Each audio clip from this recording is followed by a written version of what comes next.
I'm David Scandura. I'm Justus Burkett. And today we're here to find out, is Pumping Iron the greatest movie ever made? So I'm coming day and night. I mean, it's terrific, right? So, I'm in heaven. Welcome to the greatest movie ever made, the show where we watch a movie and tell you if it's the greatest movie ever made. I'm coming day and night. It's terrific. I'm coming at home. I'm coming in the gym. I'm coming on stage when I pose in front of 5,000 people.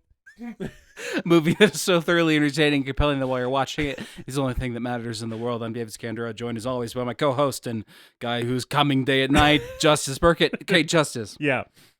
You and I are both strength athletes. We will be discussing this throughout the podcast, Correct. I'm sure. Yes. I would say strength athletes more or less on the same level as the people in this movie. Sure. Right? Sure. We're up there. We're we're the Mr. Olympias of our day. I might not be Arnold Schwarzenegger, but I'm at least Ken Waller. Now he wins. Never mind. No, all of these guys could fucking rip my head off. I'm of course being hyperbolic. But we're strength athletes. We're at least maybe we're not using the fucking 120-pound dumbbells or anything like that. Have you ever experienced the pump, and is it at all like having an orgasm? So I sort of get what he's saying. I think he's being hyperbolic. Maybe he's not. Maybe it is like a sexual sensation for him. I kind of get what he's saying, right? Where it's like sometimes when you are doing reps to failure or you're doing like a max like PR attempt or whatever, and you either like you get a good lift on a really heavy weight, or you just like go till failure on like a hypertrophy exercise. Sometimes you'll get that kind of like lightheaded, like buzzy feeling, and your muscles are like super like full of blood and like very like the mind muscle connection is like very strong when that happens, right? You can like really feel all of the nerves in your muscles and shit. And it just feels like it's like you're very in tune with your own body. And I would not necessarily say that it is like coming, but I kind of get what he's saying, right? Yeah, I think for him, the amount of blood that must be pumping through those like, infant's head-sized biceps, probably comparable to an orgasm. Yeah. Well, also, I think just like we like working out, but I think it's safe to say that Arnold Schwarzenegger in 1977 liked working out even more than we do. I think he probably still does. Yes. So it's like, yeah. Well, is he literally like jizzing his shorts? I don't think necessarily, but is he getting like more gratification out of this than like maybe even other strength athletes? Potentially. It seems like this is like really his thing. Which is probably the understatement of the year. Bodybuilding? Yeah. Kind of Arnold Schwarzenegger's bag. So that much, guy. it's his kind of his thing so much that they made multiple documentaries about it. And he's written several books on the subject and won numerous awards. Yeah. So no, I can't say that I've ever felt like I was coming while I was like training arms or whatever. But I think I understand what he is sort of articulating. Right. He's doing it in a very, and that's also part of the thing, right? I think he maybe is being a little hyperbolic. I think he is saying that to get a reaction. Oh yeah, you think? Oh yeah. He says a lot of shit in this movie to get a reaction. He says a lot of shit that they cut out of this movie. Yeah. Yeah, we will get to Pumping Iron in a few minutes. Before that, how are you doing? Anything to recommend? The usual thing. I'm doing pretty good.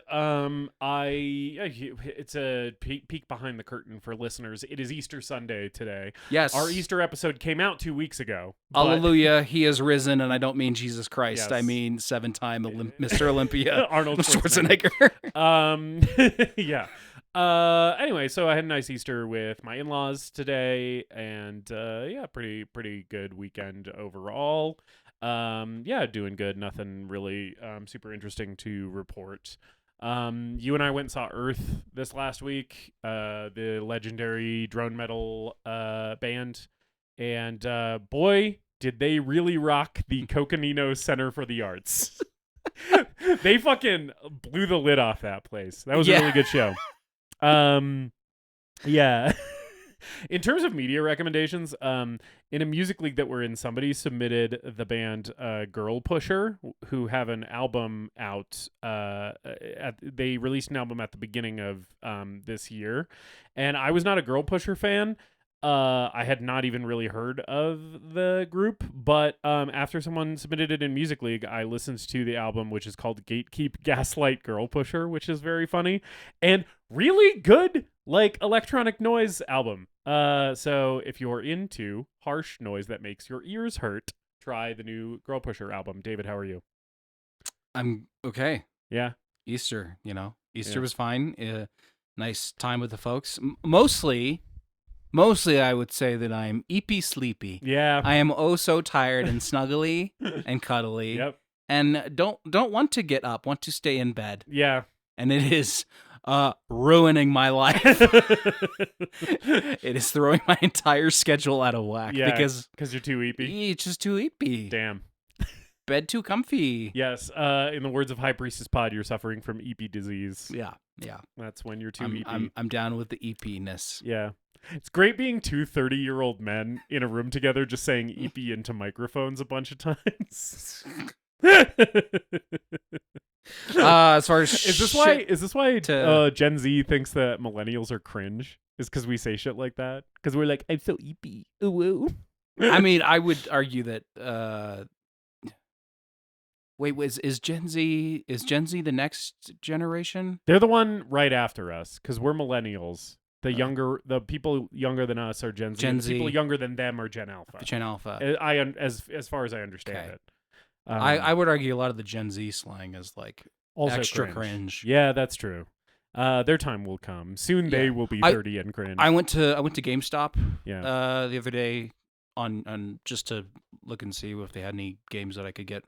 And they've mostly shifted to like action figures and collectibles and Funko Pops. Right. Because people just buy shit on Steam or whatever. Yeah. And I found a $50 Skibbity toilet toy. Okay.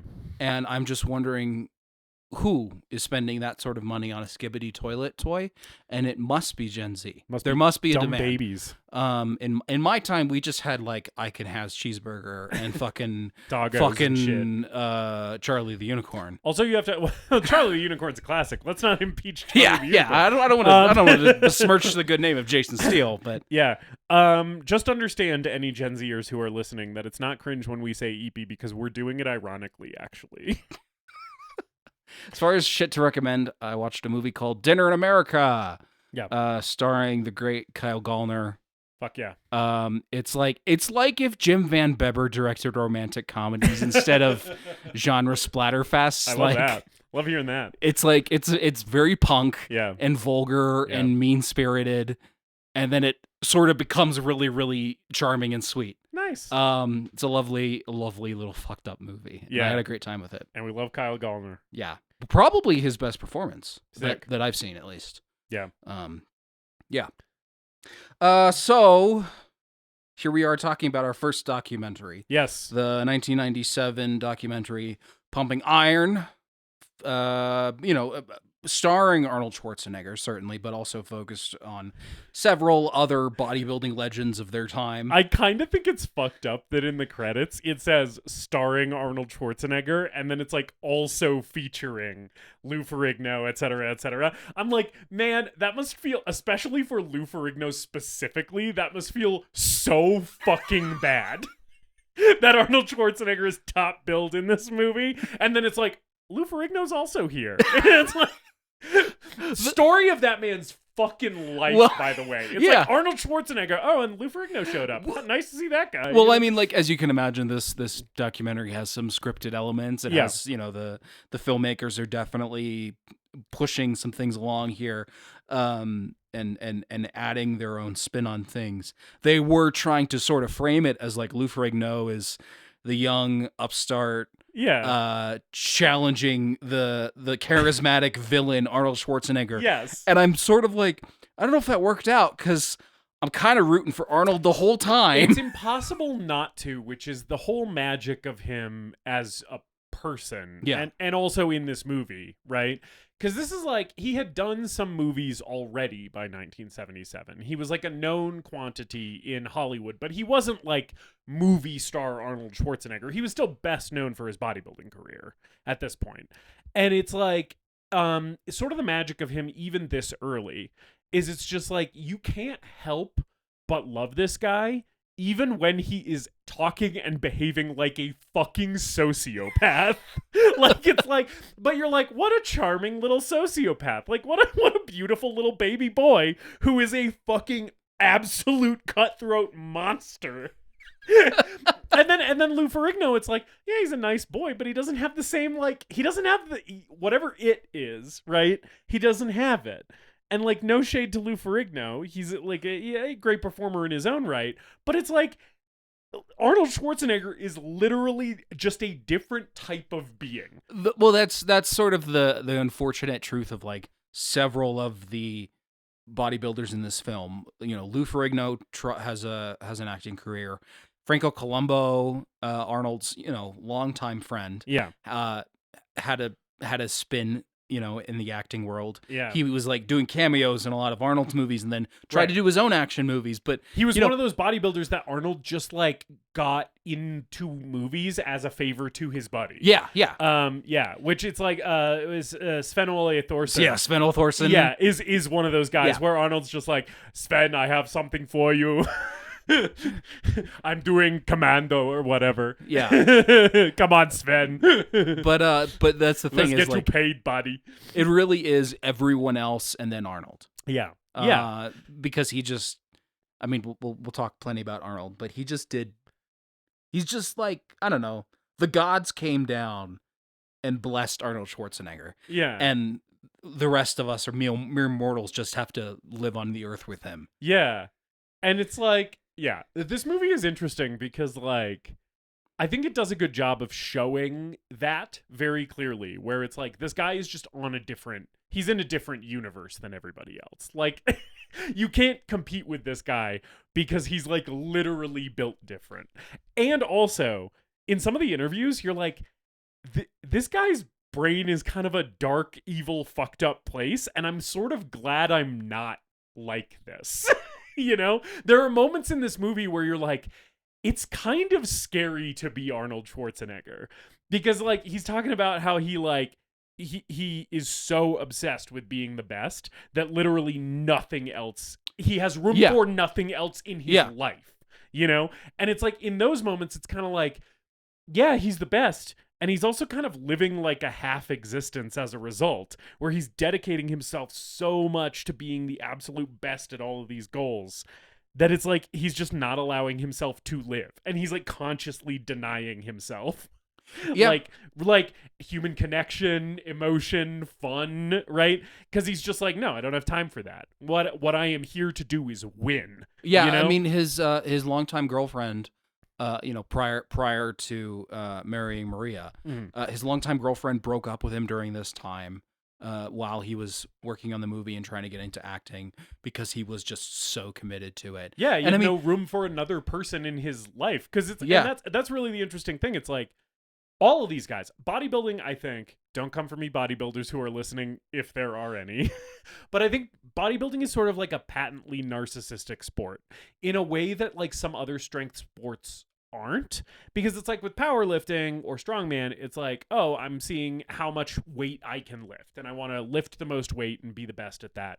But it doesn't feel like you're holding up a microscope to every single flaw that you have in the same way as bodybuilding, which is like, I am trying to look as perfect as possible, and it requires an enormous amount of discipline.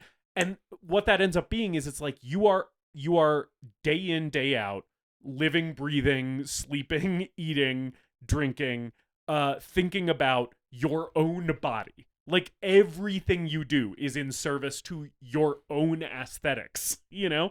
And it's like, I kind of think even if you're not a narcissist, when you go into bodybuilding, becoming a bodybuilder sort of will make you one. Yeah, I mean, like the powerlifting competitions that I've done have generally been a supportive atmosphere. Sure, like emotions are high and people can have an emotional reaction to whether or not they complete a lift and all of that. But at the end of the day, you want everyone there to succeed. Yeah. And here it feels much more cutthroat, and even though there is like a playful banter that like Arnold has with Lou Ferrigno and with everyone else, you can tell like everyone's there to win, and they're ready to do anything that it takes to win. And it's playful banter that is like tinged with like, no, this is actually serious. Like, I'm actually trying to sabotage you too. And I think like one of the things in this movie that's so indicative of that mindset is the early part of the movie focuses on Mike Katz. Yeah. And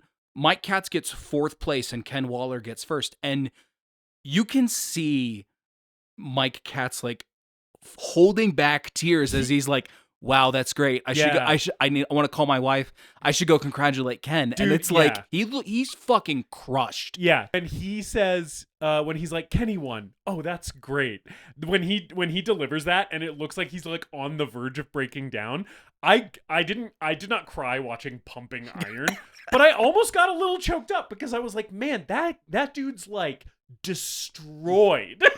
And he's just like putting on a brave face. He's like, oh, Kenny won. That's so great. Good for him. Right? Yeah. And it's just like, fuck, man. Like, and he seems like one of the nice guys.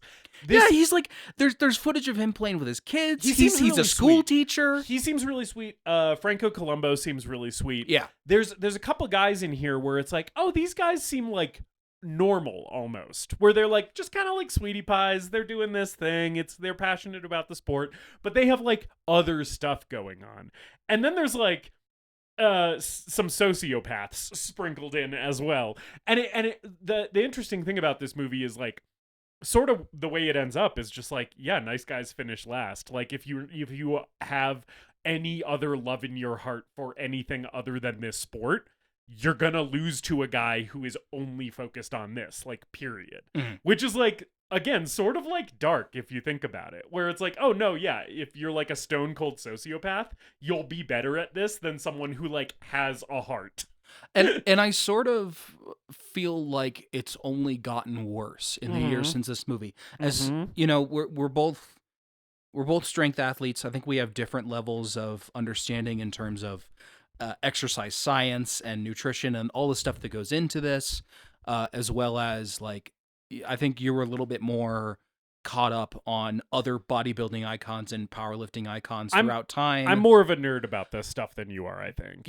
But like watching interviews with like Jay Cutler and Ronnie Coleman where they're like, everything hurts all the time and I can't enjoy eating anymore because for so long eating was just part of my training. Yeah.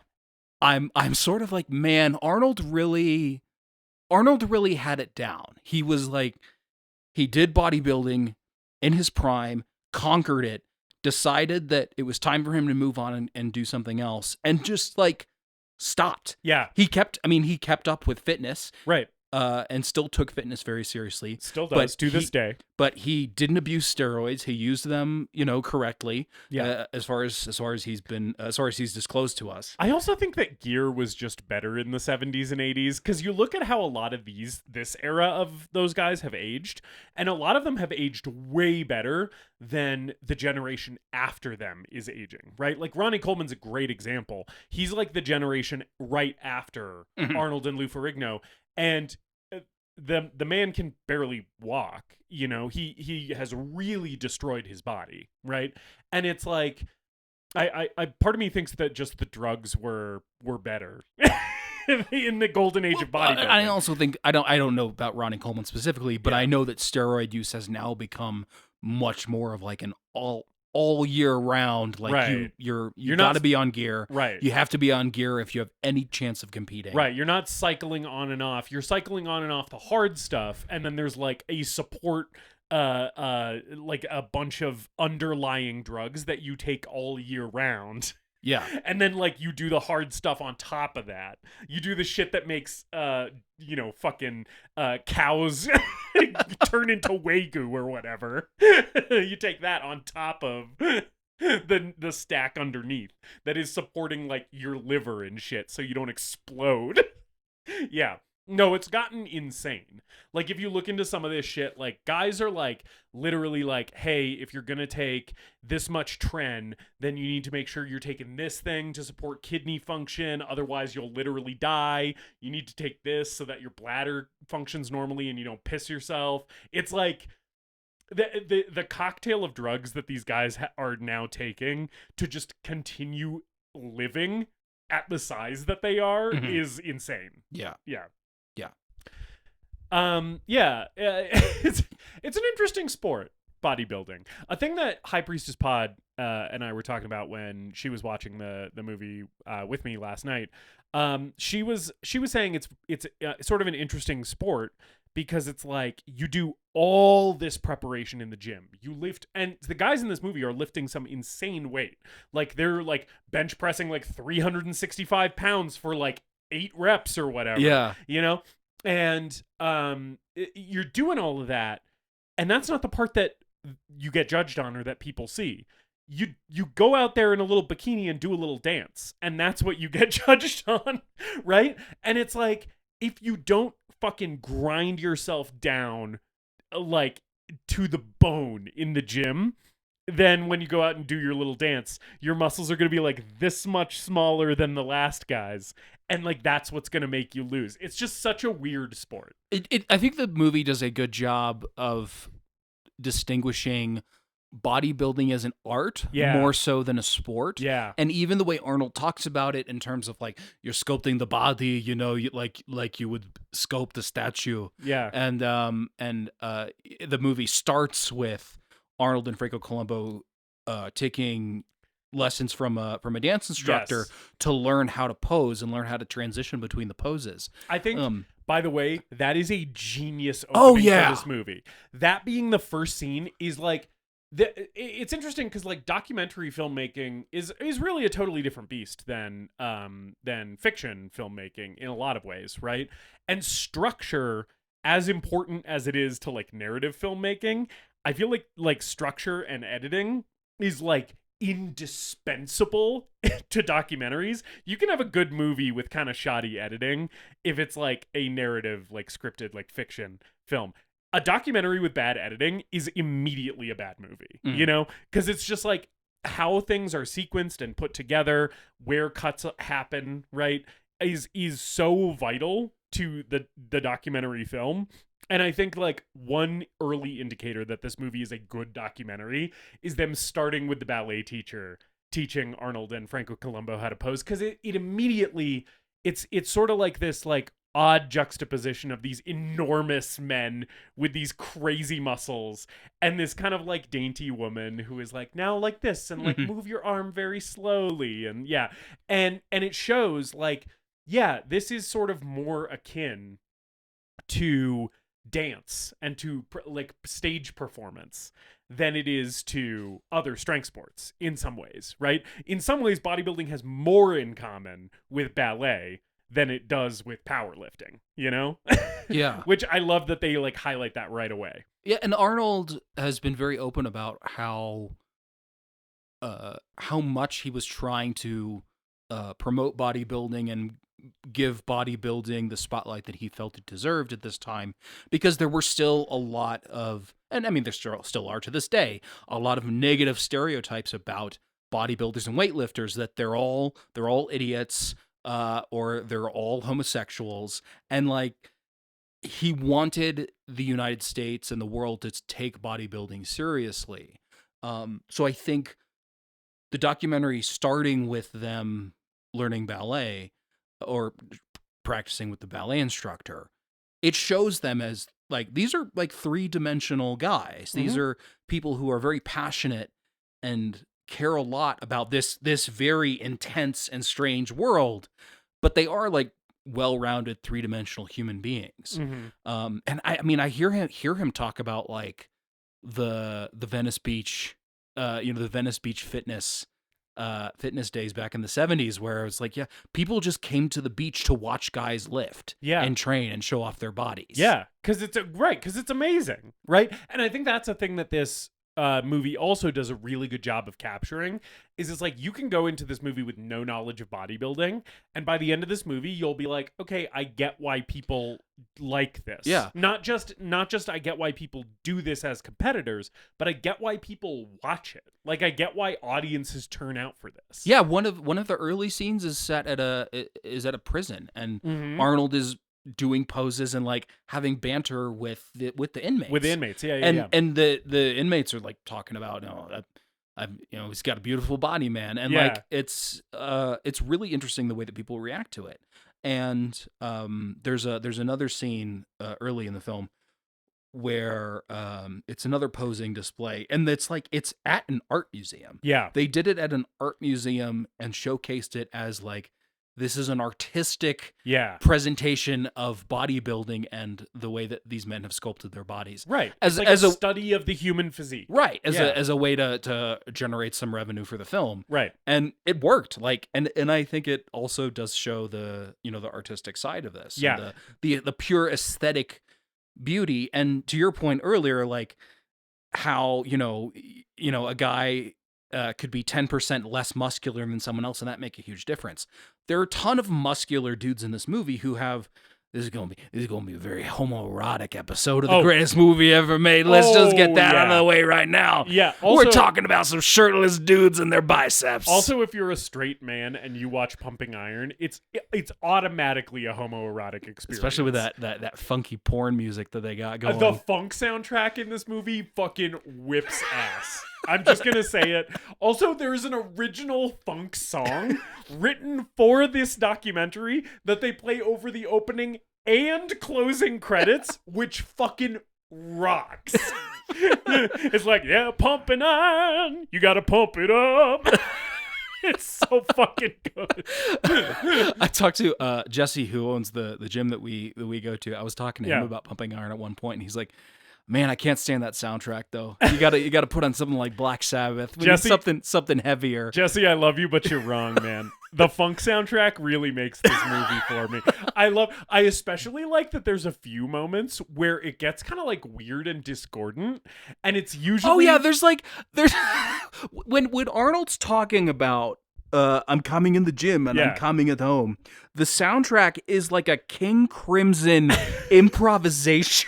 It reminded me a little bit of some moments of like a Dario Argento movie score where it's like, oh, this is like an Italian horror score, and it actually kind of works for the movie because it's like, look at this fucking freak. This guy's so messed up.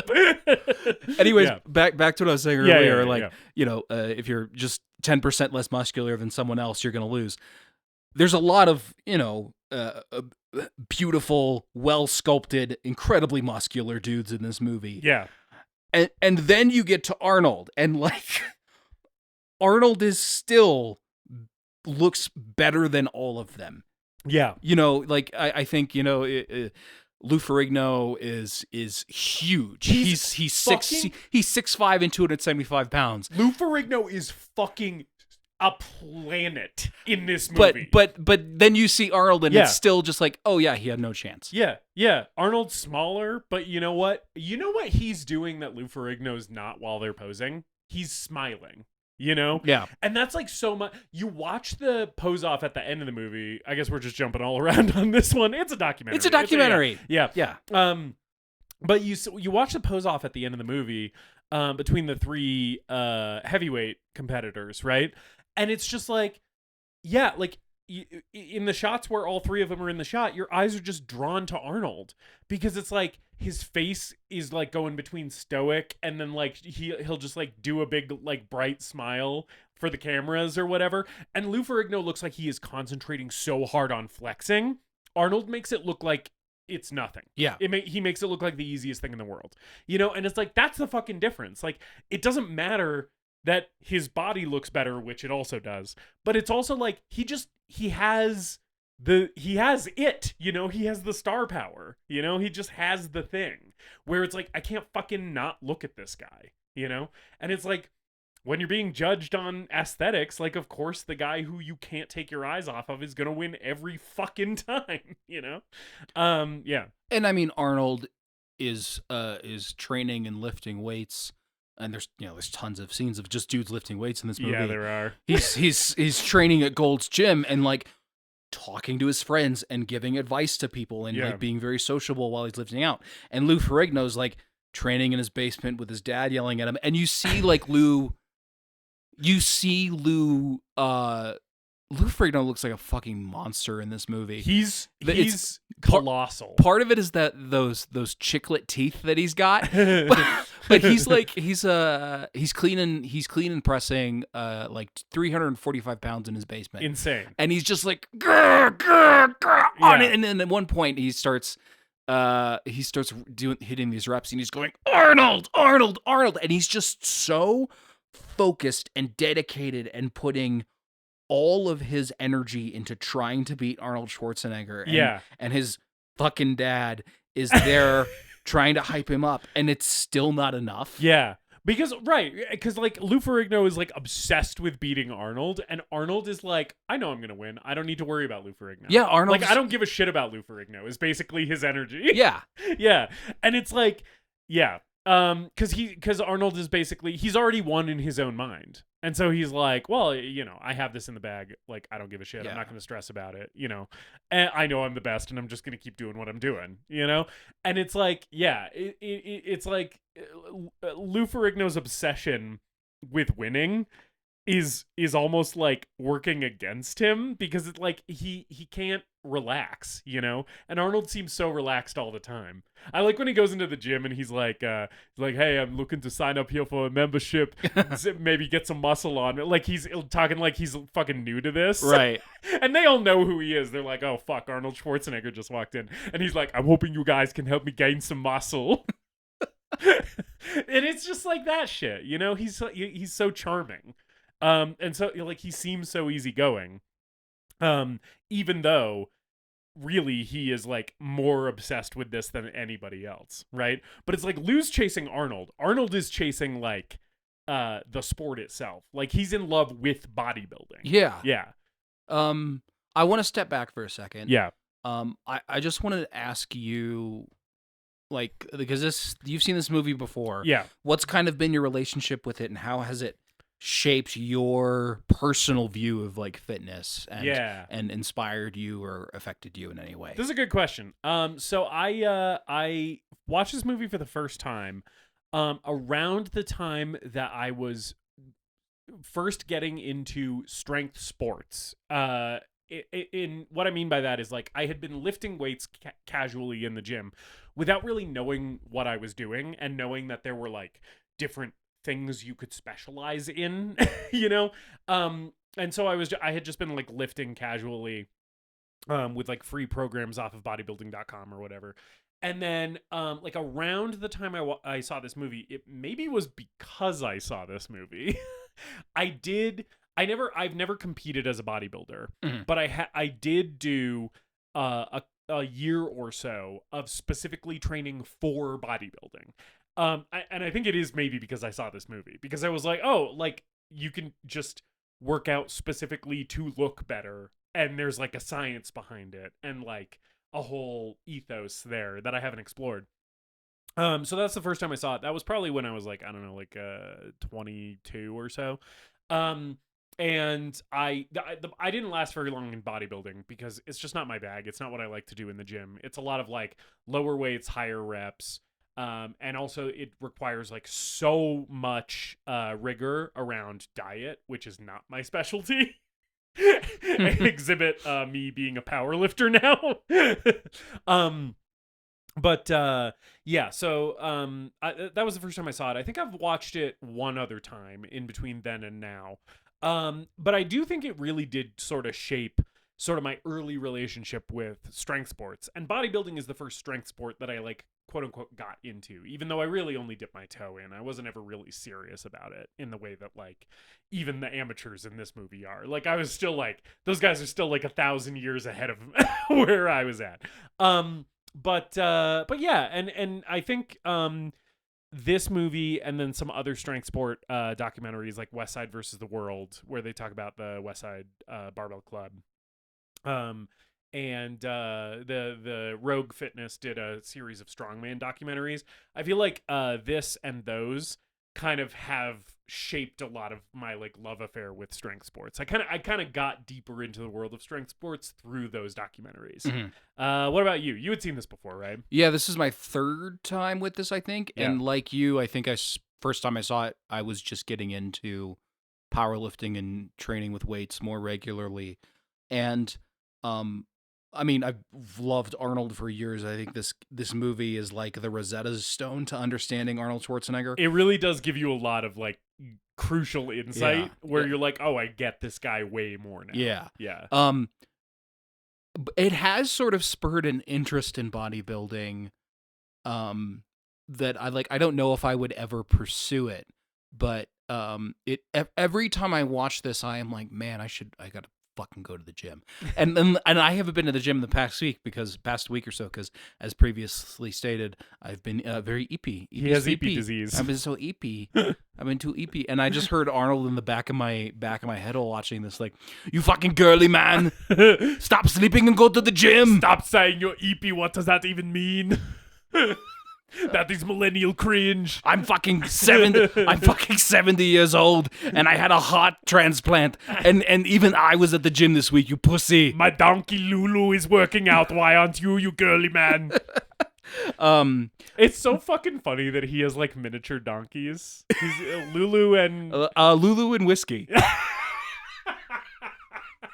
They're awesome, running. dude. They're running throughout his kitchen, and he's giving them treats. If you don't know what we're talking about, go to Arnold Schwarzenegger's Instagram right now. Look. Arnold Schwarzenegger got divorced from his wife, and then just like is now just hanging out, smoking cigars. Now I live with 2 miniature ponies, raising pet donkeys. He seems like now I can smoke my stogie wherever I want. Now that I have divorced that bitch. Every time I get sad about Maria, I just go downstairs and I play with Lulu and whiskey. Smoke a stogie in my hot tub. Yeah, I think you watching this, you as someone who does fitness, you can't help but be inspired. Like it just has such a magnetic energy to it. Yeah. And it has inspired me to seek out some more modern voices in strength sports and powerlifting and bodybuilding. So I started watching Mike Israetel, who's a exercise scientist. Yeah. But I'm still not like super deep into it, but it definitely sort of enhanced my appreciation for it. And made me understand it a little bit more. Yeah. But I think the key thing for me personally is, like I said, it is the Rosetta Stone to understanding Arnold. Yeah. And I would argue, this is one of his best performances because he's just allowed to be himself. But he is still very much doing a performance. He absolutely is. Yeah. But I also think it's one of his most important films. Yeah. Because the thing that maybe like your average person on the street doesn't realize is like Arnold Schwarzenegger did more before he was 30 than some people had done in their lifetimes. Yeah. And he hadn't even become an actor yet. Yeah. He started his strength sport career, his career in strength sports as a power lifter. Yes, he started before he was a bodybuilder. Yes, he started lifting at 14. Mm-hmm. Coming from a very rough upbringing in Austria. Had a difficult family life, a difficult relationship with his father. Yes, which is very interesting when you see him talk about his dad dying in this movie, because they don't tell you that in this movie, but I knew that as well, that him and his dad didn't really get along while he was growing up, and that makes everything that he says later very interesting. And that comment specifically where he talks about, like, I didn't go home for the funeral, I was focused on training, he's come back around and elaborated on that comment and given differing reasons for it. Yeah. It does sort of seem like, that he had such a tough upbringing, but it then kind of, here's the thing, especially now that Arnold is late in his life and he's retired from his political career, he's acting a lot less. He can just sort of function as a mouthpiece on political issues and continue to promote fitness. he's started framing his life story in a much more inspirational light, which I understand, because you can certainly look at the story of Arnold Schwarzenegger as the story of an immigrant accomplishing the American dream. Right. If there's anyone who's done it, it's him. And also, it has been very clear from day one, it's very clear in this movie that he is obsessed with personal legacy, right? So it makes sense that now that he's older, that is his primary focus, is like preserving his personal legacy, crafting his personal narrative. Yeah. Right. Because in this movie, he talks about, he's like, the people who I want to emulate, the people who are my icons, are people that people talk about for 1,000 years. Right. He's like, I don't just want to be the best bodybuilder. I want to be Napoleon, is like a thing he says in this movie. You know? Yeah. Yeah. You know, with his childhood, his father like often had him and his brother compete in things. His father was very strict. Of course, like, was a Nazi during the war, was a police chief after the war. And Arnold talks about Arnold's sort of like guiding principle is that if someone tells him he can't do something, his reaction is to do it. Right. And that does seem to sort of stem from his home life. So that's been motivating him since then. And at this point in his life, he had already won Mr. Olympia 5 times. I think he says 6 times, or maybe this is his 6th win in this movie. His 6th win. Yeah. He comes to America after bodybuilding in Europe because he hears that like real bodybuilding is in America. Learns English. Shoots a movie called Hercules in New York because he wants to emulate Reg Park and Steve Reeves and these great strong men who did these like fantasy films in the 40s and the 50s. Hercules in New York is an infamously terrible film. Yeah. It also got shelved by the studio because the studio went bankrupt, so it didn't come out. And so Arnold stops acting for a few years, goes back to strength, and then after he's learned English, he's made a shitload of money in real estate. He's on talk shows. He's starting to promote bodybuilding again. He lands a few television roles and becomes inspired to become an actor again and takes acting classes. Before Pumping Iron, he does a movie called Stay Hungry, where he plays a bodybuilder, which I haven't seen. It's one of the few of his films that I haven't seen yet. Arnold wins a Golden Globe for Best New Actor off of Stay Hungry. Wow. And then Pumping Iron comes out, and Pumping Iron sweeps the Cannes Film Festival. And catapults him to superstardom. It does. He gets Conan the Barbarian off of Pumping Iron. Yeah. And then like Terminator is like 7 years after this. So because he has the run where he does Conan and some other movies. Yeah. And then by the time Terminator comes around, it's like, oh, this guy is like undeniable. Yeah. Yeah. And he does this movie. He did the book, the Pumping Iron book. He does the Pumping Iron book with the director of the film. The talk of the film starts that they're going to turn the book into a movie, into a documentary starts. And Arnold kind of gets strong-armed into competing for Mr. Olympia again because he had already announced that he had retired. Yeah. He had lost. He had went from like 240 to 215 for Stay Hungry. So now it was, can he get that big again? And can he win Mr. Olympia again up against Lou Ferrigno and Franco Columbu and some of these younger guys coming up? And of course he does. And then while he's making Conan, he comes out of retirement because he retires at the end of this movie. He comes out of retirement for the last time. And wins Mr. Olympia again, to much controversy because people say that his physique wasn't at its peak compared to some of the other competitors, and then finally retires from bodybuilding and does the acting thing because, as he's said recent interviews where he's trying to frame his life story as inspirational, he had done everything he could in bodybuilding and didn't want to continue it. He wanted to try something new and challenge himself in a different way, and that became acting. And then when his run had sort of reached its end in the late 90s and 2000s, that shifted to politics. Yeah. I do sort of think that if he had been able to run for president after he was governor, he would have done it. He absolutely would. I don't think there's any question about that. I think that if he could have run for president, he would have. No question. Because, like, what else do you do after that? Yeah. I think if there was, like, a emperor of the world position, Arnold would throw his hat in the ring. like, it seems like he's just like, there is nothing too big. Like, I can do any of it. I can do all of it. We will build a gym in every city. It will be open 24 hours a day, and attendance will be mandatory. We will expand our chain of gyms to the moon, and then to Mars. I want to see gyms on Mars by the 10th year of my emperorship. Yeah. Yeah. Every car will be an eco-friendly Hummer.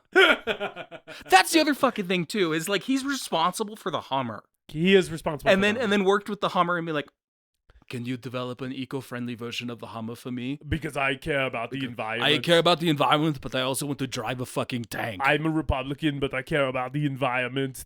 I'm one of the last Republicans who will ever say that.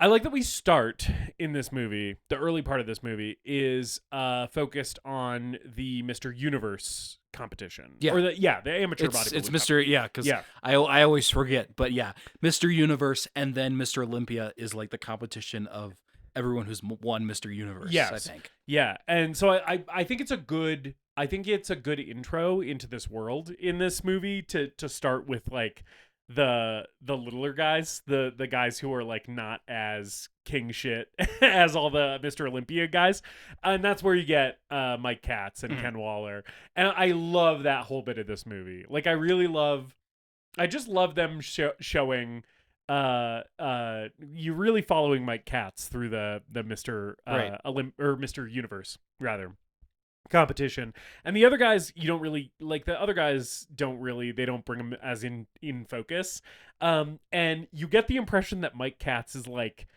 I said before, like the nice guy of this group of guys, and he is like he's at the top of his game. He looks great, right? Well, his body looks great. His hair does not.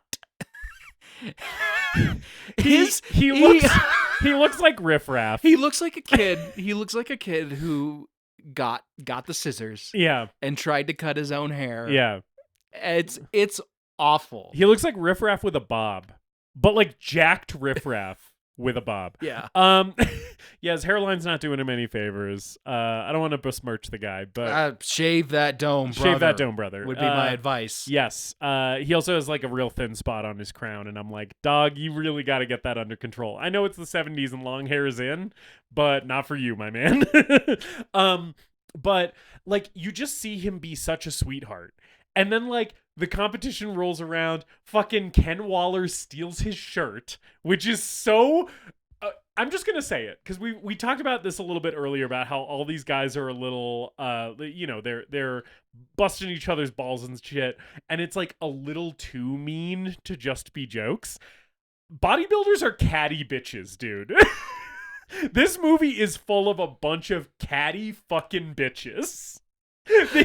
They are so catty to each other. And like this shirt stealing thing, and like Mike Katz is just wandering around being like, who took my shirt? Do you know where my shirt is? Like, and I'm just like, leave this poor man alone. Like he's a school teacher. He's such a sweetie pie. And you're just like being dicks to him for no fucking reason other than to psych him out, you know? And then it's like he comes in 4th place and it's like, yeah, because everybody was being so mean to him.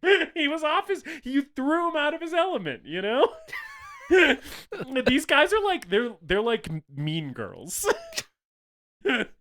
Right? Yeah. I mean, I think you're right. I think the beginning of the movie is a good introduction to the world and the mindset that you have to be in to win. And it's clear that like Mike Katz, no matter how and dude has a great physique, no matter how good he looks, is just psychologically not equipped to be part of this world, at least as depicted in this documentary. Yeah, it's like he can't run with these mean girls. I mean, Arnold describes he's too nice. Arnold describes his psychological warfare tactics at multiple points in this movie. One of my favorites is when he's fully lounging with his leg up, and he looks like he's like a fucking supervillain.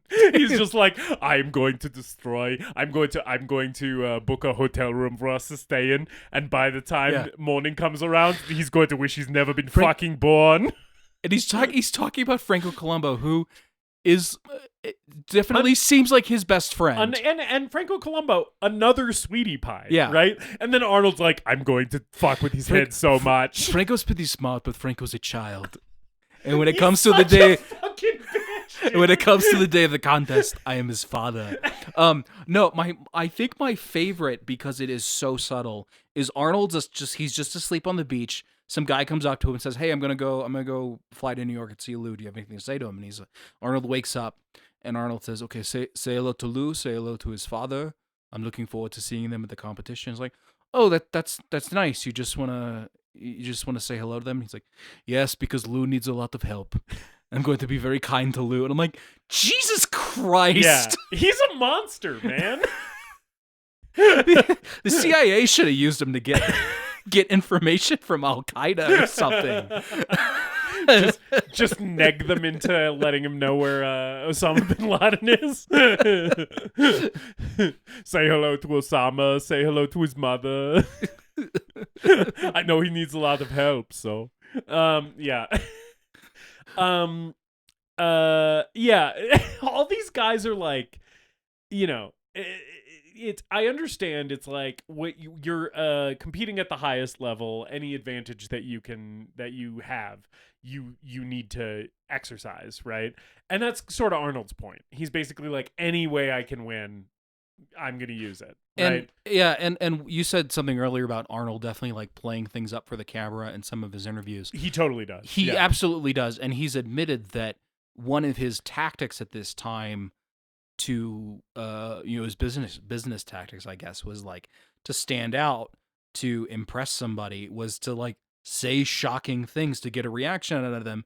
He talks about going into a meeting with Dino De Laurentiis, in the lead up to Conan, and he it's like a minute and a half because he calls Dino like, "Oh, you look small behind that little desk," and then Dino tells him to get the fuck out of there. Yeah. And when he meets the Kennedys before he starts dating Maria, he made a joke to like one of the elder Kennedys, like, "Yeah, I'm gonna fuck Maria. She's pretty hot." And there's stuff that is cut out of this documentary that he has gone back and apologized for saying, where he was like talking about he admired Hitler's speaking skills. Yeah. And be compared to dictators throughout history. As an Austrian, you really can't be comparing yourself to Hitler. Gotta be careful with that. He's really done, I think, the work to band-aid over that stuff in the last few years. Yeah. But and he's like 26 in this movie. Yeah. So he's like young and dumb, but at the same time it's like, come on, man. He's young, dumb, and full of cum. No, I'm not full of cum because I'm constantly coming. Full of steroids and beer. As soon as my body makes a cum, I get it out of there. I'm coming all the time. Milk is for babies. When you grow up, you have to drink beer. That is one of my favorite things. It's an underrated quote from this film. I think it's maybe my favorite line of the movie because, and that comes off of like a. I think it's like someone at the gym is asking him for like advice and being like, "Well, how much milk do you drink?" And he's like, "None. I don't drink milk. He says milk that is for babies." He said that comes from when he was training in Munich. They had beer in the gym. Yeah, and then when he came to America, they had milk. Yeah, and he's like, "What the fuck is this pussy shit?" Yeah.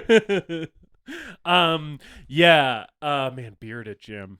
That would be so rad. I mean, I've done that before because I have a garage gym, and I have taken a beer out there and drank beer while working out. Well, which is fun. Well, the guy who owns Mother Road Brewing, does train at our gym. That's so true. He often just brings free beer to events that we have. So it's happened. Yeah, which is rad. It's awesome. Yeah. This is a early part of the movie with the Mr. Universe stuff. I just like this as an entry point, because then you spend most of the movie focused on the Mr. Olympia competition. Yeah. But we already talked about Sad Mike Katz, and there's not really anything else to point out here. But I like seeing all the amateurs.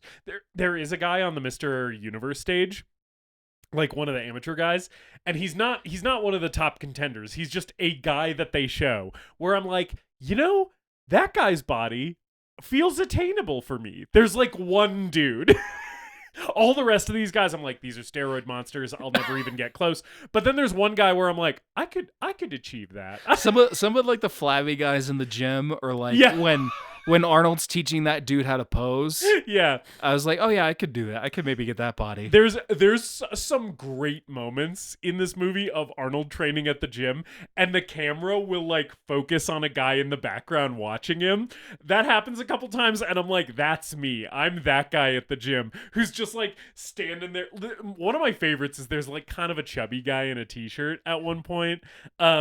Who just like he's not really built out. He looks like maybe he just started going to the gym, and he's doing like 15-pound bicep curls and just looking at Arnold like, fuck me, dude. Like, why am I even here? Which like you and I go to well, I stopped going because of money reasons. But we went to a gym, or the gym that we go to is a strength sports focused gym where there's lots of like powerlifters and strongmen who compete there. And I've definitely had that moment at our gym before where I'm like watching somebody lift and being like, I should just go home. It's all over for me. Like, I will never ever achieve what this person is doing. Yeah, that's how I felt when I was spotting for Forrest that one day. Yeah. Forrest, the greatest guy who ever lived. Yes. He was just in town for a little while, and I was at the gym with him. He was an older guy. He was in his 60s. And I'm deadlifting 405, and then he's like, hey, could you spot me on bench? And he's repping 315. And he's like, yeah, it's my light day. And this dude's in his fucking 60s, and he's stronger than he's ever been. Yeah. And then he watches me do like pull 405 on deadlift, which is definitely like, yeah, it's that ain't nothing. That's, you grab any random guy off the street, they probably can't do that. Yeah. But I pull 405 and it just looks like shit. And then he looks at me and he goes, looks like I got the right guy to spot for me. I was like, oh, you're the fucking man, dude. Yeah. There's a guy who, and then he vanished and I never saw him again. I think he was training for a competition in Vegas or some shit. Fuck yeah. Like, I hope he won. I think about him all the time. Yeah. There's a guy who both you and I know who is like, who works out there, who is like 20 years old. And is the sweetest guy I've ever met in my entire life, and pulls like 800 fucking pounds. You know what I'm talking about? Yeah. I don't want to put people on blast on our podcast. Although I'm saying nice things about him, it's just I'm also like, fuck that guy. Like every time I see him, I'm like, man, like, you are such a sweetheart. Like, you're such a nice kid. And also, like, can you fucking not? Can you not make me feel like I'm like a little bitch baby around you all the time? Powerlifters are a different breed because they'll show up to the gym with their fucking bag of Sour Patch Kids. Yes. I don't know why it's always Sour Patch Kids. It's always Sour Patch Kids. It's always Sour Patch Kids. They'll show up with their Sour Patch Kids. Favorite candy of the powerlifting community. And their flip-flops. And then they'll just like squat 600 like it's nothing. Yeah. And while listening to like fucking I don't even know, like Kate Bush or some shit. Like they're always like putting on silly music that doesn't match the lifts. Oh, I've lifted a Mitski before. That was a rough day. Yeah. Just squatting while crying. Throwing the barbell up into the air on bench press so you can do the clap. Right. You got to do that. Yeah. I'm glad that they invented a sport for fat guys, and it is called strongman and powerlifting. Yeah. Strongman is like a sport for fat guys who like to do cardio. Powerlifting is a sport for fat guys who don't like to do cardio. Right. But fat guys are welcome in both of those. Not so much bodybuilding. You can't be a fat bodybuilder. That just doesn't. They should have one. They should do that. Yeah, they should have fat bodybuilding. Where it's like, how good can you make your body look at this % body fat? That would be kind of cool. If it was like, this is the 30% body fat weight class, right? Where it's like, oh yeah, you have to have this much body fat, but also you still do all the poses and shit and show us your muscles. Yeah. I feel like that is really my true calling, is that non-existent sport that we just made up. Where you're fat, but you also flex in front of a bunch of people. Yeah. We should make this. We should start a federation. Fat bodybuilding. I think you just start by just taking your shirt off at the gym and posing in the mirror. Oh, I've already done that. I am a known sometimes shirtless in the gym guy, especially during the summer, where I'm like, I'm a little fat, but also this is the type of gym where you can just take your shirt off, and I would like to do that. I have mixed feelings on it. Yeah. I don't personally do it. There are some gyms that like will not let you do that at all, and I think that is totally respectable. But sometimes I'm like, just put your fucking shirt on. Just put your shirt on. I don't want to look at you like that. Yeah. There's a guy who works out at our gym who works out shirtless a lot, and he's like insanely shredded, and it's the same thing where I just look at him and I'm like, I would really appreciate it if you would put your shirt on so that I feel less bad about myself. But I know nobody's feeling bad about themselves when I take my shirt off in the gym. If anything, I make people feel better because they're like, glad I don't look like that guy. Yeah, it's hard. I still compare myself to other people, even though I know you shouldn't do that. Yeah. But when it comes to like the cop in the gym that I can, out squat and out deadlift and out bench press, I'm like, yeah, fuck that guy. Yeah. I think when it's a cop, you're allowed. Yeah. ACAB includes the guys at our gym. After we do Mr. Universe, we're off to Mr. Olympia. Yeah, we should talk about Lou Ferrigno a bit. We should. I'm interested in your thoughts on Lou Ferrigno as an athlete and human being, because I feel like you're a little bit more familiar with him than I am. Maybe. I don't really, I've never seen any of his movies, right? Okay. I've never seen any of those old Hulk movies, and he's been in some other stuff, but I haven't really seen him in anything. I do know him from this movie, and then also just from other, I've seen other clips of him on the internet while I was researching bodybuilding and bodybuilders, right? And the impression that I always get of Lou Ferrigno is what a sweet, wholesome Italian boy. He's just he seems like a nice guy. He seems like one of the guys in this movie who's more on the Mike Katz end of things, where he seems to have a really good heart. He seems to genuinely care about his family, his community, and he is very, very driven. He's in love with the sport. He really wants to beat Arnold and be the best. But it seems like this is coming from a place that's maybe a little bit more humble for him, where he's just I want to make my dad proud. I think that's a big part of it, is he wants to make his dad proud, which it's his relationship with his dad as portrayed by this movie is incredibly complicated. Which was another thing that was spurred on by the filmmakers. Previously his dad had not been involved in his training. Yeah. And the filmmakers sort of pushed that role onto him. And I think if there's anyone who's very aware that they're being filmed in this movie, it's Papa Ferrigno. Yes. He's also, much like Arnold, doing a performance in this movie. The thing for me is, based on Lou Ferrigno's reactions to some of the shit that his dad says in this movie, I'm I think maybe his dad is performing for the cameras.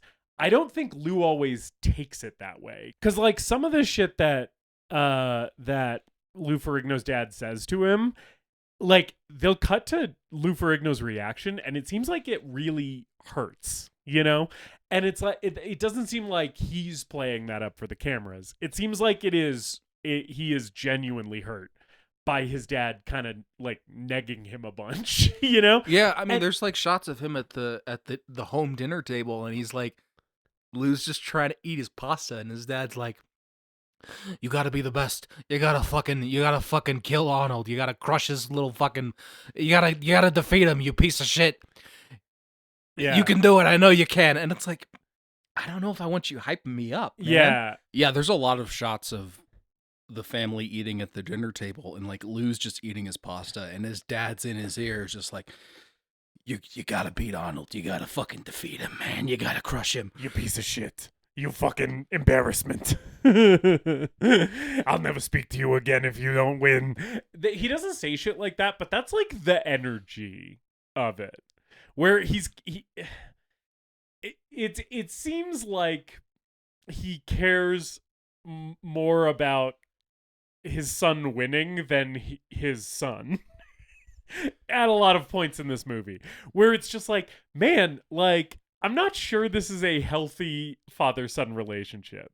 It's there's definitely moments where I'm like, be nice to your kid, dude. Like, well, and he's talking about his physical appearance in very strange terms, where he's like, you look like you're sculpted from Michelangelo. You're 6'5", you're 6'5", you're the biggest thing that's ever been on that stage. You're gonna blow him away. Yeah. But you gotta be focused and committed, and you're not right now. And Arnold is gonna win. And the sad thing is, if you're training hard, Arnold might be training twice as hard. Yeah.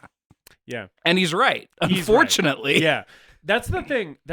I think Lou Ferrigno's dad is a kind of a good bodybuilding coach. When he's teaching him when he's telling him how to pose, right? He's giving him good pointers, right? Where he's like, yeah, show the whole audience your pose during the like freestyle part where you get to do whatever you want, right? Make sure the people over there see it and the people over there see it. And it's like good advice. And he delivers it in a way that is like very aggressive and also very condescending, you know? And I'm like, okay, so he's like a good coach, but kind of like a bad dad, you know? Because he's like putting way too much pressure on his son. And I'm like, if this was like a coach where you could like leave for the day and be like, hey, thanks coach, see you tomorrow, and then go live your life, that's one thing. But it's like, he lives in this man's house. He sees him all the fucking time. And it like, towards the end of the movie, I started like being like, I think if my dad was like this, I would be a serial killer. Like, I think this would make me go insane. If my dad was like, next time you're going to come back even stronger, you're going to be even better. Nobody's ever going to have seen anything like you. I'm like, I think that would turn me into a sociopath. Yeah. Yeah. I mean, it seems like his dad is sort of similar to how Arnold's dad was when he was a kid. Right. But it's just like, now this is Lou at 24 with a camera in his face and his dad yelling at him, as opposed to like Arnold kind of learning something from that hard childhood and honing that into self-reliance and self-motivation that he's then like perfected on and worked on throughout the years. It seems like a weird environment to train in, and it just kind of sets up Lou to fail. Yeah. Yeah. It does seem like we talked about before, he's just like, he gets so in his head about all of it, you know? And it seems like his dad's really not helping with that bit. The moment for me that is like the biggest example of a couple things we've been talking about, like his relationship with his dad and then also Arnold's like psychological warfare, is when Arnold joins them for breakfast at the competition. Yeah. That scene's fucking insane.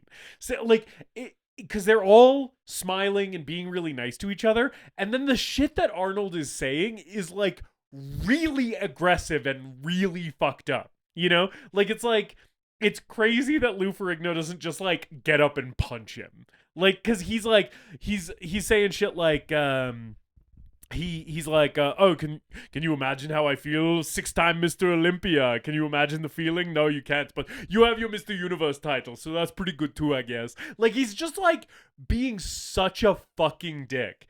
And then Lou Ferrigno's dad is like trying to like kill Arnold with kindness a little bit. So he's just like, oh, Arnold, you're the best. You're nobody's like you. And part of it seems like he's like trying to do the brain fuckery back at Arnold. And then also part of it reads as he just likes Arnold more than he likes his own son.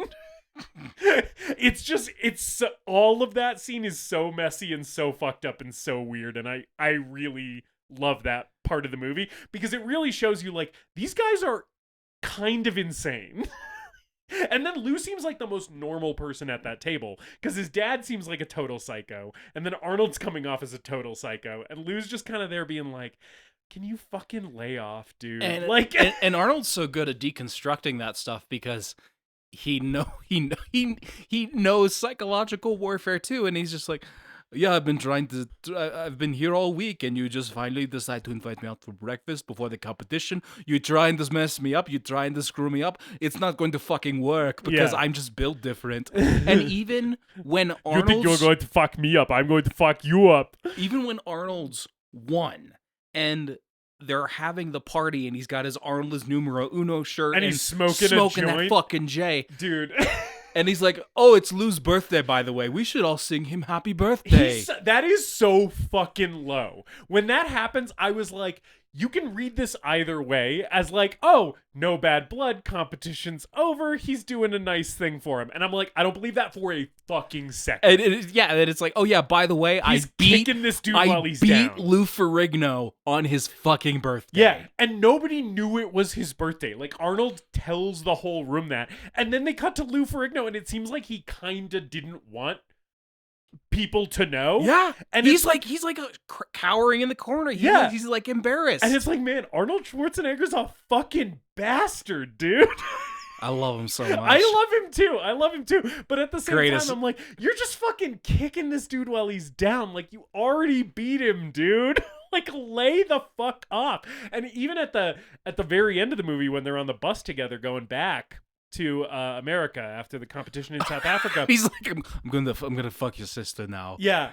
And then the last thing he says, like the last line in the movie, is Big Lou, right? He calls him Big Lou, and then it's like cut to credits, and it's like, that is like, there is no world in which you can believe that that's a genuine compliment after the hour and a half that you just sat through.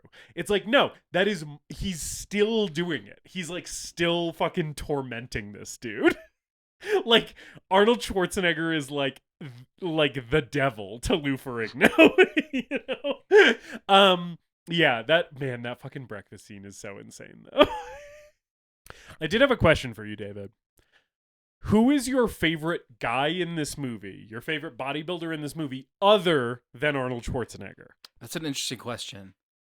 You know, it might be Franco. Franco there's that shot of Franco in his hometown of Sardinia where you meet his family, and then he's like helping this guy move his car and physically lifting the car to do it. Dude, him lifting the car out of this tight parallel parking space is so, it's number one, so sweet, but it's also fucking insane. Yeah. Like, yeah. And then Franco wins the under 200 pounds title, and then it becomes a pose-off between him and Arnold for the actual Mr. Olympia, and Arnold wins. But like, he and Franco are like hugging each other. Yeah. And like, I think their relationship definitely comes through in a much more positive light, despite the way Arnold talks about him, right? Which seems more like he's just busting his friend's balls a little bit, totally. Than like psychologically destroying Lou Ferrigno. Do you think that this is a question that just came to me just now? Do you think that he does that because in his head Lou Ferrigno was actually more of a threat than Franco Columbu? Probably. Yeah. Right. I think so. I mean, because like, Franco's small, and weighs a lot less. And Lou's taller than Arnold. Yeah, and he's just like a monster. Like, he's huge. And like, because they're competing in like separate divisions, where it's like Lou's in the lightweight and Arnold's in the heavyweight, for lack of a better term. All he has to do is beat him during the final poses. Yeah, and Arnold is already like confident in his posing ability. And his ability to play to the crowd and play to the judges. He has to, that's all he has to worry about when it comes to Franco Columbu. But he doesn't get there if he doesn't beat Lou. Yeah. I think Lou posed more of a threat. But again, at the same time, it was like, it was never going to be Lou. Yeah. Yeah. Arnold's undeniable. And I like Mike Katz. The movie does a good job like showcasing Mike Katz. Yeah. Do you have a favorite? It's also Franco for me. Yeah. Frank, the stuff with him at home in Sardinia is some of my favorite stuff in this entire movie. Also, his mom and dad are the most Italian-looking people Yeah. who Yeah. have ever existed. Fucking- His dad looks like live-action Popeye the Sailor Man. It is fucking... This dude's face is crazy. And then his mom literally looks like just every... If you just imagine an old Italian woman, that is exactly what this she woman looks like. like. Stregonona. Yes. Yeah. Yeah. And and again, he seems like a huge sweetie pie. And Franco has this, like, he has a very thick accent, has probably even less of a grasp on English than Arnold does. Yeah. I love this. So that's kind of cute and endearing when you get a few of the interview clips with him. But then there's a scene where he and Arnold are training together, and Arnold is counting out the reps in German. In German. Yeah. Yeah. Zwei. Yeah. That's fun. Yeah. I like seeing his friendship with Arnold, and it also brings out sort of the best in Arnold when he's around Franco, because it seems like this is somebody he actually like genuinely cares about, But yeah, Franco's definitely my guy. There are like a lot of other bodybuilders in this movie that the movie doesn't focus on that are big names. Like Serge. Yes. And I sort of wish we got a little bit with him. Yeah, the French guy. Yeah. The guy, he gets second. Yes. And Lou gets third. Right. And they talk about like the narrator voiceover, which is very sporadic in this movie. Like every once in a while, the narrator will come back and I'll be like, oh, fucking forgot this movie had a narrator. But he talks about Sergei coming in as if it's like a surprise, right? He's like, a surprise in this competition is this 41-year-old guy from France who's like a movie star and shit. So it seems like they didn't really know that he was going to like be competing in this. And I kind of wish that we got more context on him and, why he was sort of a sleeper pick. Because he ends up winning second, and it's kind of it's kind of not anything in the movie because you're so focused on Arnold and Lou. Yeah, even more with like Ken Waller, because I don't think we get an interview with Ken at all. No. He's just Mike Katz's villain, I guess. Yeah, he just shows up and is like, I'm going to steal Mike Katz's shirt. And then he does, and then he wins. I'm going to win, yeah. Yeah. I almost think this movie, because this movie's only 85 minutes, I kind of feel like they edited out a lot of stuff in this movie that I wouldn't mind them seeing more of it. They probably shot more stuff with Ken Waller, and they might have shot stuff with Sergei, and it's like they probably trimmed it out to keep it really streamlined and like, okay, we follow Mike Katz and then we follow Arnold and Lou, and then that's the end of the movie. And I'm like, I don't know, I wouldn't mind sitting with this for another like 10-15 minutes, if they wanted to like re-inject some of that stuff to kind of flesh out the world a little bit more. But yeah, and more interviews with the guys talking about their philosophy behind it, because we get a lot of Arnold. And and obviously that's great, but like I would love to hear things from some of the other guys. But Pumping Iron, they kind of became its own sort of media franchise. There was the book before this. Yes. There's a sequel where they do lady bodybuilders. Yeah, and then it's sort of the Generation Iron series, which is current, kind of has some ties to Pumping Iron. Yeah.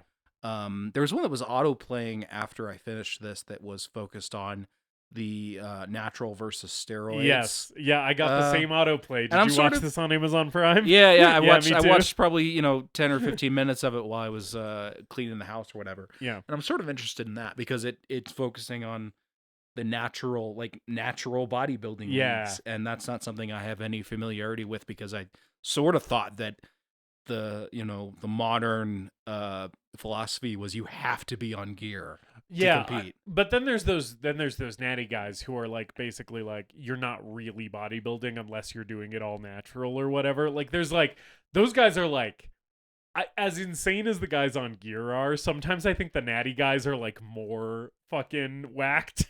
Because they're like, no, it's actually a fake sport unless you don't do any drugs at all. And so instead, I'm going to live a monk-like existence where I count every single micronutrient that enters my system. This is way better than doing steroids. I'll just like regiment every single thing that I ingest down to like the fourth decimal point. Clearly this makes me way more normal than the guys on drugs. Yeah. Yeah, those guys are wild. And just to be clear, I admire the dedication. Could never be me though. I like eating things too much. Now, gear though, I would absolutely. This movie really does make me want to do anabolic steroids. I sort of wish. I understand why they didn't do it. Yeah. I sort of wish there was a few minutes spent on steroids, but like I get it. They're trying to present this in a much more positive light, and like you can find that information out if you want to. Yeah. And as far as like what things were like in the 70s, compared to today. It does make me want to do a trend cycle though, where I'm like, what if I just did steroids for a little bit? Just to get big, and then I just like stopped, which I'm sure is what everyone says when they first get into it. Yeah, I go back. Then their heart explodes 15 years later after constant steroid use. Yeah, their heart's like twice the size of a normal human heart. Like, oh yeah, you have a horse heart now. Yeah.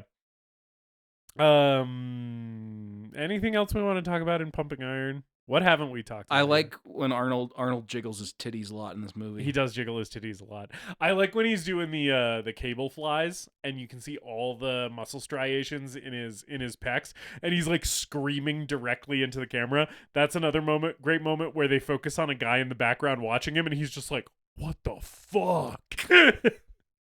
He's also chewing gum while doing that. Dangerous to chew gum in the gym. I'd be afraid of choking. Oh yeah. I would be too.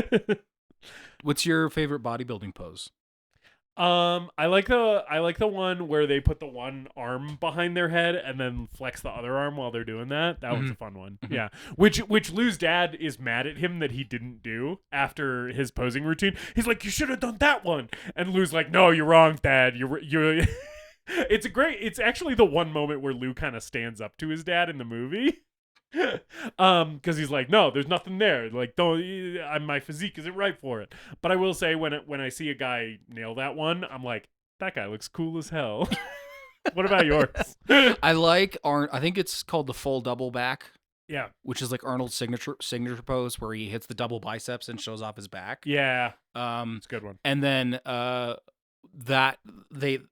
I think Arnold does this a few times where he sticks his arms out in front of him and sort of does like a gorilla thing. That one's a great one. His traps just grow. Dude. And he gets super vascular. Dude, Serge, the French guy, his traps are fucking insane. When he's doing his posing routine, like I was just like, holy fuck, those are like two grapefruits just next to this guy's neck. I do like because we're doing it right now, I do like when all the bodybuilders are watching the bodybuilders pose and they're like admiring each other's routines and stuff. Like it's when Arnold and Sergey and Lou are watching the under 200 pound guys, so like Franco and all those guys, and they're just like talking about and Arnold's like, "Look at that, it's magnificent, he's perfect, now that's what I call posing." It's so great just seeing them admire each other's craft, because these are all guys who are like the elite level of this sport. And it's great to see them just be like, "Yeah, that guy's fucking nailing it. Like he's killing it," It's like some of the more positive stuff that you get to see in this movie. And it's funny because like anytime they're talking to each other's faces, it's all like put downs and shit. Right. But when the guys can't hear what they're saying, they're like nothing but respect and admiration for each other, which is kind of funny. Yeah. There's a shot of Arnold from like that pans up from his feet all the way up to his head, up his body, that like he's doing like a magazine photo shoot or something like that, and it just like starts at his feet, and by the time you get to his calves, I'm like, "Oh, that's Arnold Schwarzenegger." Yeah. Like I already know that's Arnold Schwarzenegger. I know those calves. I'm a little too familiar with Arnold Schwarzenegger's body. I know every inch of this man's body as a heterosexual man. You know what's funny in this movie is when Lou Ferrigno's doing the photo shoot with the cheetah and it starts licking his legs a bunch. God. That's the other thing is like Arnold, the photo shoot stuff is so fucking funny when Arnold's got like girls hanging on him and he's like lifting girls up. Yeah. And then he's like, Lou Ferrigno's like, "I'm going to pose with a cheetah." Or maybe probably his dad was like, "I'm going to get Lou to pose with a cheetah." "No, we have to have a cheetah. A lion will make you look too small." "What's the smallest jungle cat you have?" I want my son to look as big as possible. Lou That's just- my big boy.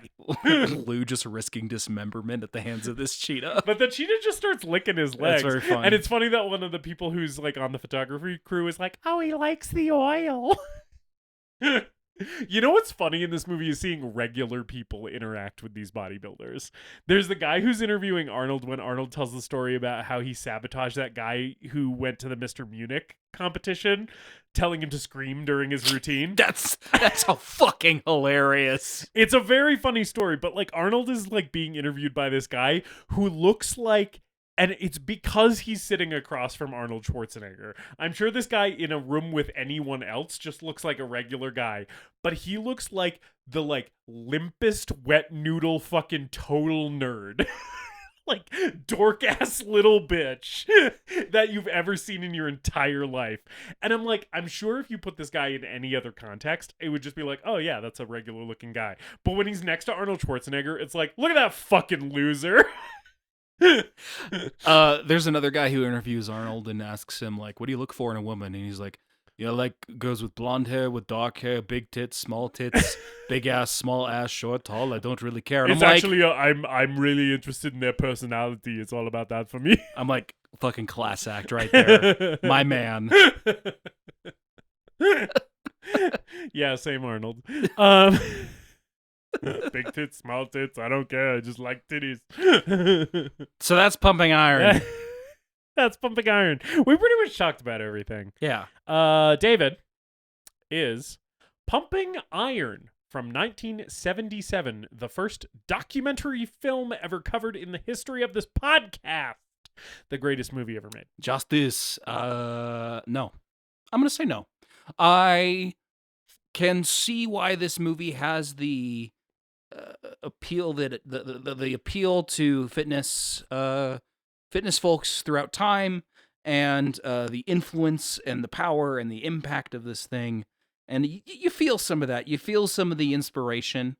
I think this is a great showcase for the charisma, the arrogance, the charm, the humor, and just the sheer magnetic personality that is Arnold Schwarzenegger. Yeah. And I think if you're an Arnold fan, like I am, and you haven't seen this movie, it is essential viewing to understand who this man is and the way his mind works. We haven't gotten to my verdict yet, but I will say just preemptively, that is one area where I very vehemently agree, is if you're an Arnold fan and you have not seen Pumping Iron, you're not an Arnold fan. Like, you have to see Pumping Iron. Yeah. I think it is very entertaining, and it's such an interesting look into the world of bodybuilding at this particular time in the sports history. But no, just not quite greatest movie ever made for me, and that's just sort of. I don't know that any documentary. I'd have to think if like there's a documentary out there that I would give greatest movie ever made. But like, you know, every couple of years I put on Pumping Iron and I have a good time with it, and it sort of inspires me to go to the gym for the next couple of weeks. Yeah. And I pull out a new Arnold quote or something. Ride that Pumping Iron wave. But it's a gentleman's no. It's a very gentlemanly no. I have a lot of respect and admiration for this film, but it doesn't work on that level for me. Yeah. Justus, is Pumping Iron the greatest movie ever made? David. So I am also going to give it a, as you so eloquently put it, a gentleman's no. It's a soft no for me. This one I could see potentially a universe in which this is a yes for me, but that's not the universe that I'm currently living in. I like this movie. It's one of my favorite documentaries that I've ever seen. My main complaint about it is sort of what we already talked about, which is I kind of wish that there was a little bit more meat here, because you really get the relationship between Arnold and Lou. You really get like Arnold's kind of philosophy about bodybuilding, but you don't really get that much more depth to any of these other guys. Even Lou Ferrigno, I feel like we scratched the surface with him, but I'm like, I want to know more about what makes him tick. I want to know more about his background and stuff. And you don't really get that. So like, I feel like if this movie went like deeper, I would only love it more. But I also love the movie that we got. And, it's also 85 minutes, and I'm not going to, look a gift horse in the mouth. But yeah, I have a ball watching Pumping Iron. I love seeing these big oiled up freaks lift insane amounts of weight and be catty little bitches to each other and pose in front of huge crowds who are losing their shit.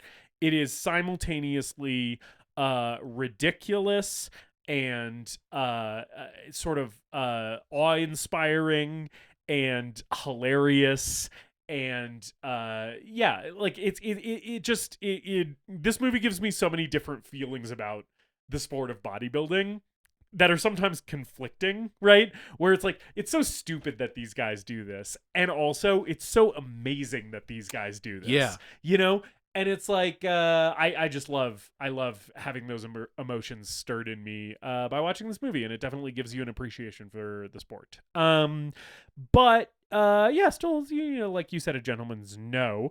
One final, before we fully lay Pumping Iron to rest in the annals of TGMEM history, I did just think of another question that I had planned to ask you on this episode, which is, you see a lot of these guys doing different exercises in the gym during the runtime of this movie.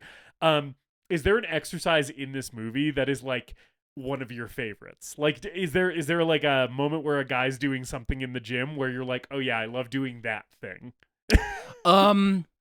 My favorite exercises tend to be like bench press and deadlift. Okay. And we have and some of that. There's lots of benching in this movie. Yeah, we have lots of benching. I think my favorite shot of someone exercising in this movie, other than Lou Ferrigno trying to rep clean and press while he's shouting Arnold's name and like doing half reps. Yeah. I'm like, those aren't full reps, Lou. Come on. Well, in bodybuilding, it doesn't matter. Right. There's one of Arnold doing rows with the barbell, and he's got like 5 plates T-bar stacked row? on it. Yeah, the T-bar row, and he's just like, yeah. That's my answer too. Yeah. T-bar rows are the fucking most alpha exercise you can possibly do. Yeah, T-bar rows are fun. I have a landmine attachment for my rack in the garage. Oh, nice. I got that specifically so I could do T-bar rows. And I have the T-bar row handle where I'm just like, if there's one thing that I'm going to splurge on like extra equipment that's not just like a barbell and weights, it's the fucking T-bar row handle so that I can be in my garage going like, I'm coming in my garage. I also love Arnold he's doing cable rows and like putting his full body into it. Yeah. That's good too. Yeah. Rows are... Anytime he's in Gold's gym in that yellow tank top, like, I'm having a good time. Yeah.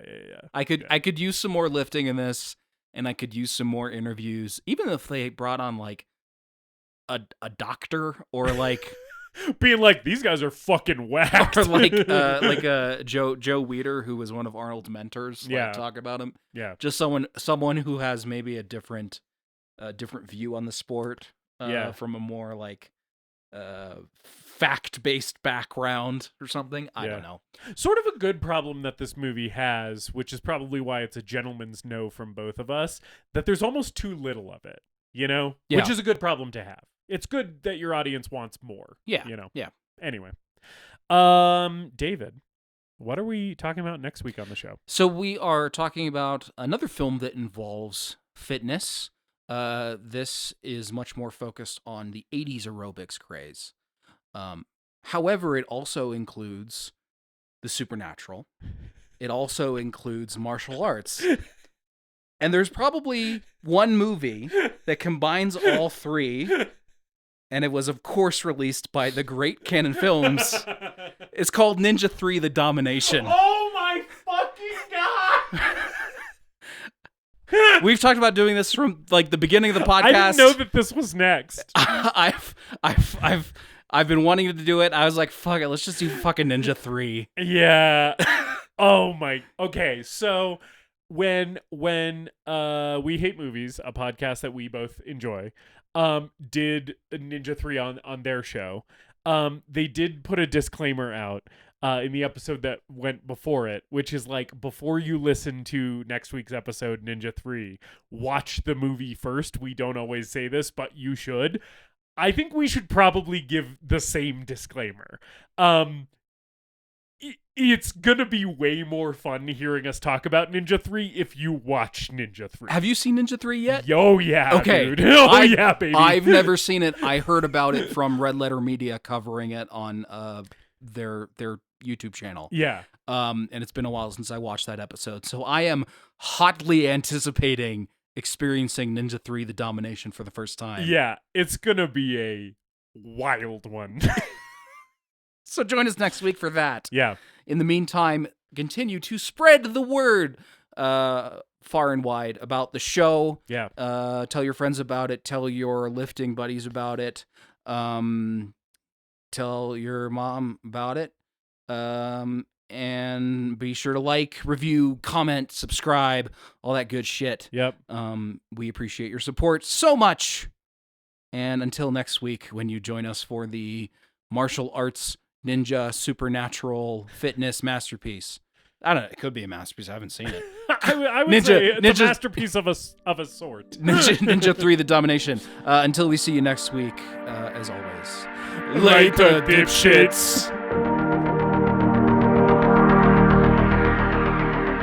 We hope you enjoyed this episode of The Greatest Movie Ever Made. Please remember to leave us a rating and a review, and to subscribe to the show wherever you listen. We appreciate you supporting the show and spreading the word. Tell your friends to listen, tell your enemies to listen, tell your mom to listen. If your neighbor has an unsecured Bluetooth speaker, connect to it and play an episode. You can follow us on social media at TGMEM_podcast. And if you've got a movie that you want us to talk about, send us an email at thegreatestmoviepodcast@gmail.com.